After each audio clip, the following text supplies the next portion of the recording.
Good morning student, welcome back to another video of economics chapter 2. In previous video we will discuss about the share of sector in employment, share of sector in GDP, rising importance of tertiary sector in production. Okay, there is the main topic. So in this video we will discuss where are most of the people employed, and the main topic is how to create more employment. Okay, yes. So in graph 2 you can see that the share of sector in GDP. Graph 2 represent percentage share of three sector. Okay, as you see in GDP. Now you can directly see the changing importance of the sector over the 40 years. अब simply ये 40 years में जो changings है share sectors का GDP के अंदर वो किस तरह का है, you can see that. Now why did not a similar shift out of primary sector happen in the case of employment. Okay, why did not similar shift out primary sector happen in the case of employment? It is because not enough good job were created in the second and tertiary sector. ये सिर्फ इसलिए नहीं कि secondary और tertiary sector में ज़्यादा job create हुए. Even through industrial output of the production of good went up by more than 9 times during the period, as you see. So the same applies in the tertiary sector as well. While production in the service sector rose by 14 times, employment in the service sector rose around the 5 times. As a result, more than half of the workers in the country are working in the primary sector, mainly in the agriculture, producing only a quarter of the GDP. In contrast to this, the secondary and tertiary sector produce 4/5 of the produce, where they employs less than half of the people. Does this mean that the worker in agriculture are not producing as much as they could? If you think like that, what is mean? It is that there are more people in agriculture than is necessary. So even if you move a few people out, production will not be affected. In other words, workers in the agriculture sector are underemployed. For instance, take the case of a small farmer Lakshmi. Okay, listen very carefully. Owning about 2 hectares of unirrigated land and depending only on the rain and growing crops. के एक लक्ष्मी है जिनके पास 2 hectares अनएरिगेटेड land है और इनके जो irrigation का process है वो सिर्फ रेन पे डिपेंडेंट है. Only on the rain and growing crops like जवार and arhar. All 5 members of her family work in the plot throughout the year. Why? They have nowhere else to go for work. You will see that everyone is working. None remain idle. But in actual fact, the labor effect get divided. Each one is doing some work, but no one is fully employed. This is the situation of underemployment. कि काम सबके पास है लेकिन कोई भी पूरी तरह से एम्प्लॉयड नहीं. आज है कल नहीं, प्रॉपर नहीं है, वेजेस प्रॉपर नहीं है, तो वो एक अंडर एम्प्लॉयमेंट है. Where people are apparently working but all of them are made to work less than their potential. ये काम कहाँ करे, जहाँ काम मिलता है वो भी उनके पोटेंशियल्स के कंपेरिजन लेस होता है. This kind of under employment is hidden in the contrast to someone who does not have a job and clearly visible as unemployed. Hence it is also called disguised unemployment. Now what is disguised unemployment? You can see that the kind of underemployment is hidden in the contrast to someone who does not have a good job and is clearly visible as unemployed. Hence it is also called disguised unemployment. Now supposing a landlord Sukram comes and hire 1 or 2 members of the family to work on his land. Lakshmi family is now able to earn some extra income throughout wages. Since you do not leave 5 people to look after the small plot. कि अगर कोई काम आ गया, 2-3 लोगों को दूसरे plot पे भेजना है, ज़्यादा इनकम आ गया तो लोग चाहेगा कि हाँ बाहर से इनकम जनरेट करें, ना कि एक ही खेत पे सारे के सारे लोग 5 मेंबर्स उसमें वर्कआउट करें because of underemployment. Okay, so in the above example, 2 people may work in the factory. Once again, in the earning in the family would increase. They would also continue to produce much from their land. There are lakhs of farmers like Lakshmi in India. This means that even if we remove a lot of people from agriculture sector and provide them with proper workout elsewhere, agriculture production will not suffer. Remember that. This incomes of the people who take up other work would increase the total family income. I hope you understand. And this underemployment can also happen in other sector. For example, there are thousands of casual workers in the service sector in urban areas who search for daily employment. they are employed as painter, plumber, repair person, other doing odd jobs. Many of them don't find work every. Similarly, see, other people are service sector, are street pushing a cart, selling somewhere where they may spend the whole day but earn very little. They are doing this because they are not have better opportunity. That's why they are doing these odd jobs. Okay, now let's work out this question and answer. Table number 2 gives share of the primary sector in GDP and employment. Share in GDP in 72, 73, 73, 74, 2011, 12, 13, 14, and share in the employment. You can fill this table to the above graph. Okay, now question number 2 is choose the correct answer. Underemployment occurs when people do not, what is the option? Do not want to work, underemployment, are working in the lazy manner, are working less than what they are capable of doing, they are not paid for their work. The reason is are working less than they are capable of doing. That's why.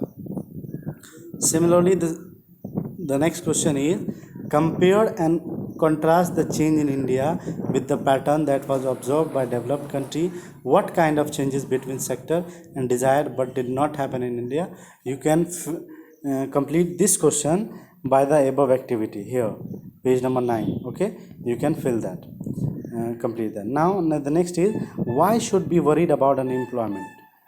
You can also take the answer in this chapter. Okay, why should be worried about underemployment? Because if we do not carry forward to the underemployment, we can create most unemployment in our country. That's why they are also affect our Indian economy.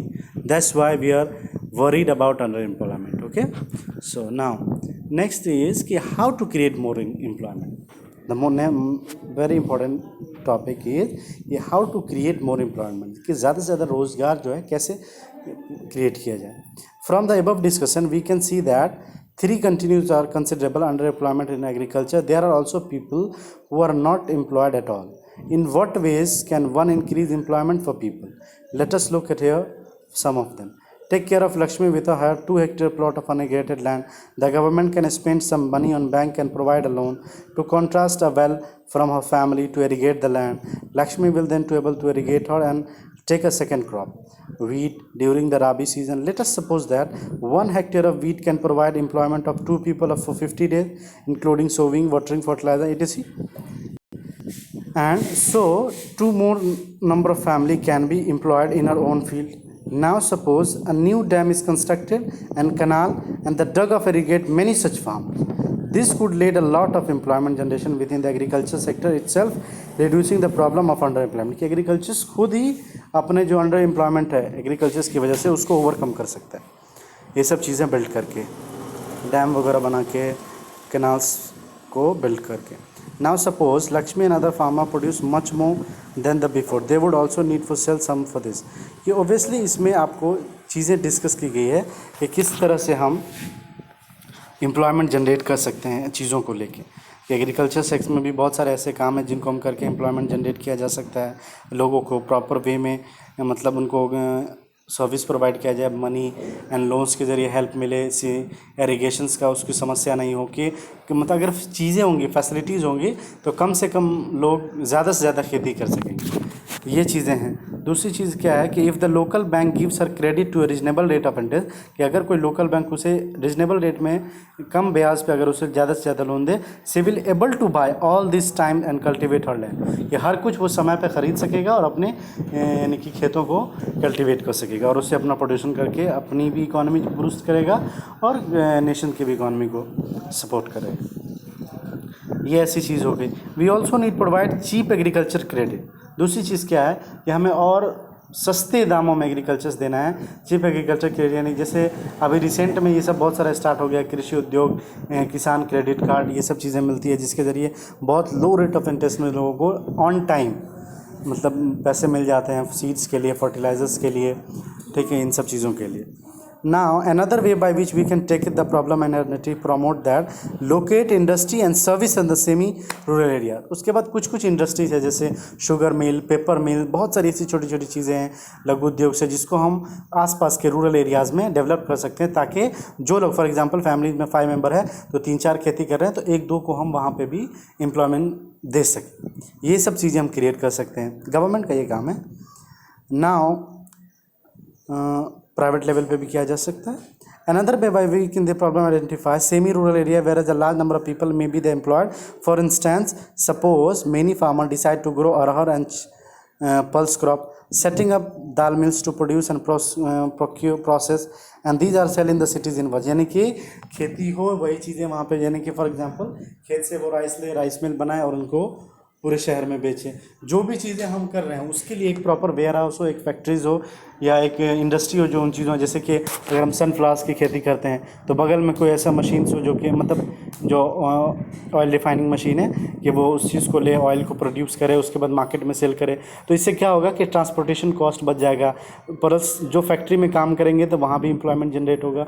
तो ये सब सारी ऐसी चीज़ें जो कि inter related हैं एक दूसरे से, जो हम कर सकते हैं। ऐसे बहुत सारे एग्जांपल्स हैं, जब मार्केट्स है, बहुत सारी चीज़ें हैं जो कि हम करके एम्प्लॉयमेंट को जनरेट कर सकते हैं। तो बेसिकली इस टॉपिक में ये है कि कौन कौन से ऐसे मेथड्स हैं जिसकी वजह से हम एम्प्लॉयमेंट जनरेट कर सकते हैं। जैसे आप एक चीज़ देखना चाहते हैं कि Mahatma Gandhi national rural employment generation guarantee act 2005 जिसको मनरेगा बोलते हैं, ये जब लॉन्च किया गया था अंडर मनरेगा। इसके अंदर क्या था, under MNREGA 2005 all those who are able to and are to need of work in rural area, जो वर्क करने लायक है उसको काम की ज़रूरत है, ठीक है, are able to and are in need of, कि ज़रूरत भी है और उस लायक भी है, work in rural areas are guaranteed 100 days of employment. तो उसको 100 दिन की एम्प्लॉयमेंट की गारंटी है कि 100 दिन काम उनको दिया जाएगा गवर्नमेंट की तरफ से, ठीक है।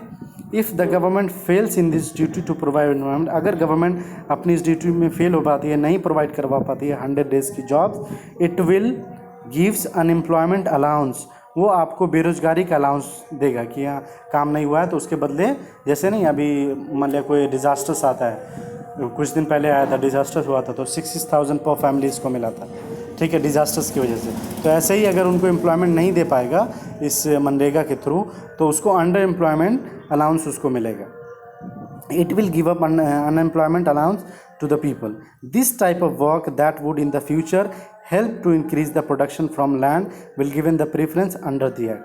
इसकी ये एक्ट बना के उन्होंने क्या किया था कि अंडर एम्प्लॉयमेंट को कम करने की कोशिश की और ज़्यादा से ज़्यादा एम्प्लॉयमेंट जनरेट किया जा सकेगा लेबर क्लास लोगों के लिए। उसी तरह से कुछ क्वेश्चन है इससे रिलेटेड जो कि आप कर सकते हैं, ऊपर के चीज़ों को डिस्कशन करते हैं। In next video we will discuss division of sector as organise and unorganise, इन दोनों के बीच का डिविजन्स क्या है, ऑर्गेनाइज सेक्टर्स क्या है, अनऑर्गेनाइज सेक्टर्स क्या है, and how to protect worker in unemployment unorganised sector. और जो अनऑर्गेनाइज सेक्टर में लोग काम करते हैं उसको हम कैसे प्रोटेक्ट कर देंगे। जैसे कि ऑर्गेनाइज सेक्टर ऐसा सेक्टर होता है जहाँ पे हर चीज़ें फिक्स है। जैसे फॉर एग्जांपल ऑर्गेनाइज सेक्टर में क्या है कि आपको जॉब में आने का प्रोसेस है कि आप इंटरव्यू दीजिए प्रॉपर तरीके से, जॉब आपको जब इंटरव्यू में सिलेक्शन हो जाता है वो आपको ऑफ़र लेटर बनाते हैं, ऑफ़र लेटर में वो आपका सैलरीज़ है, टाइमिंग है, लीव्स है, सारी चीज़ें मेंशन करते हैं, आपको इंश्योरेंस देते हैं, इमरजेंसी लीव देते हैं, मेडिकल्स एक्सपेंसेस बेयर करते हैं, जितनी भी जो इमरजेंसी मेडिकल एक्सपेंसेस है ये सब सारी चीज़ें हैं। उसके बाद आपको गारंटी दी जाती है, ये आपका कॉन्ट्रैक्ट 1 ईयर का है, 2 साल का है, 5 साल का है, 10 साल का है, ये उसके पास एक सिक्योरिटी होती है कि हमको यहाँ पे काम है। तो ऐसी सेक्टर्स, ऐसा कंपनी जो जिसको हम ऑर्गेनाइज कर सकते हैं जो कि सिक्योरिटी दे जॉब की और जॉब के साथ साथ बहुत सारी चीज़ों की।